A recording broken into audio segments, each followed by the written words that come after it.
company, does it make a great investment? That's what we are going to discuss with Sudip Bandyopadhyay. Sudip, it's a extremely unique company. First time in 30 years, I've never seen, I mean, I've been here 20 years, never seen a sari company getting listed, but it's serious business. 70% of saris companies or shops or retailers are in the unorganized side. Bharadwaj was just telling us just 30%, and out of that 30%, they have barely 3%. So the scope of growth is very high. How do you see this company? You are absolutely right. But the fact is, look, we didn't have a jewelry company also listed, let's say 20 years back before Titan came in. And look at what has happened in that space. It used to be neighborhood jewelers. And when we were kids, it used to be all neighborhood jewelers who people used to go to. Now it's a Titan changed this game, and there are now so many of them listed. Things are changing and getting more and more organized.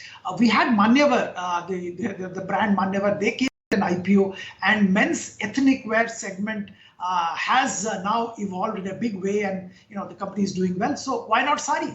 And you're absolutely right. Yes, Amisha and women like Amisha professionally working in large metros may not be wearing too much of saris, but overall the sari demand is huge, and there's a huge 50,000 crore plus market, and that segment also is growing.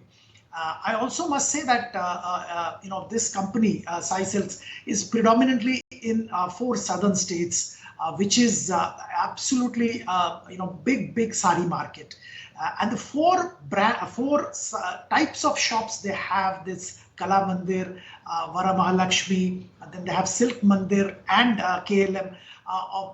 They're catering to different segments. So I think they're doing a pretty good job of trying to get the market organized around their brand, their sub brands.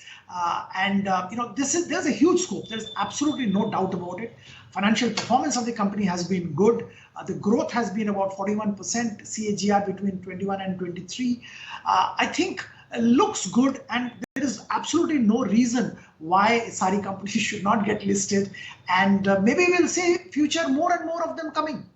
Sure, absolutely. Fingers crossed for that. But exactly the question, Sudip, what Ajay and me were discussing, that yes, it's a great business, but does it make a great investment opportunity? Because even if you look at in terms of the valuations as well, do you think it's very reasonably priced? You talked about Manyavar, that's trading what, almost 60, 70 times?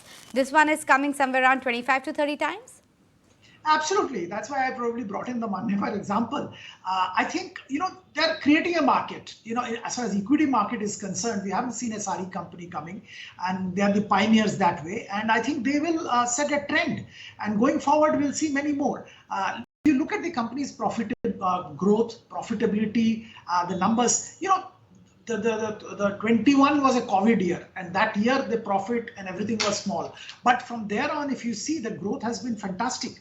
And as we discussed, the scope for growth is huge, and the kind of money they are now will get. Part of it is, half of it is OFS, half of it is going to the company, and that will be used for expansion. It's very good news, and they have a lot of scope for expansion. Vara Mahalakshmi expansion should definitely be margin accretive to them. Interesting, very interesting. So I think the verdict is still out. Let's see, the numbers are still picking up, subscription numbers.